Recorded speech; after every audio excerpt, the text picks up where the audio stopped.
বাংলাদেশের স্বল্পোন্নত বা এলডিসি-ভুক্ত দেশে উত্তরণের বিষয়টি নিয়ে মূল্যায়ন করবে জাতিসংঘ।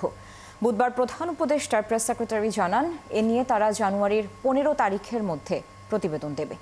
এদিন প্রধান উপদেষ্টার কার্যালয়ে স্বল্পোন্নত দেশে উত্তরণের প্রস্তুতি নিয়ে উচ্চ পর্যায়ের পর্যালোচনা সভা হয়। রাশেদ আনিসের প্রতিবেদন। অনেকগুলো বিষয়ে আলাপ হয় যে আমাদের যে প্রস্তুতি কি। ওই বৈঠকের বিষয়বস্তু নিয়ে প্রধান উপদেষ্টার প্রেস সচিব শফিকুল আলম বলেন, স্বল্পোন্নত দেশে উত্তরণ করা যায় কিনা তা নিয়ে বাংলাদেশের পরিস্থিতির মূল্যায়ন করবে জাতিসংঘ। কালার এক্সপার্ট, জর্জ স্যাপ এবং মাইল্ড অন হ্যান্ডস টেকনোলজি সমৃদ্ধ অরিক্স ক্রিস্টাল ওয়াশ আপনার লন্ড্রি এক্সপার্ট। এই জাতির যথেষ্ট ক্ষমতা আছে নিজের পায়ে দাঁড়ানোর জন্য। তারুণ্য, সৃজনশীলতা আমাদের শক্তি। এই শক্তি আর সুযোগ আমাদের আছে, এটাকে কাজে লাগাতে হবে। আত্মনির্ভর অর্থনীতি গড়ে তুলে জাতিকে দাসত্ব থেকে মুক্ত করতে হবে। আমরা দাসত্বের মধ্যে থাকতে চাই না। ওনার ছিল এটা বক্তব্য।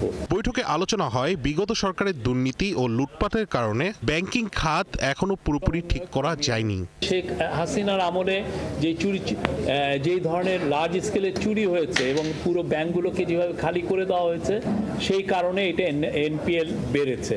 আর এনপিএল বাড়ার কারণে যেটা হয়েছে যে বাংলাদেশ ব্যাংকিং সেক্টরের হেলথে এখনো আমরা রিস্টোর করতে পারিনি বা এটা নিয়ে কাজ হচ্ছে।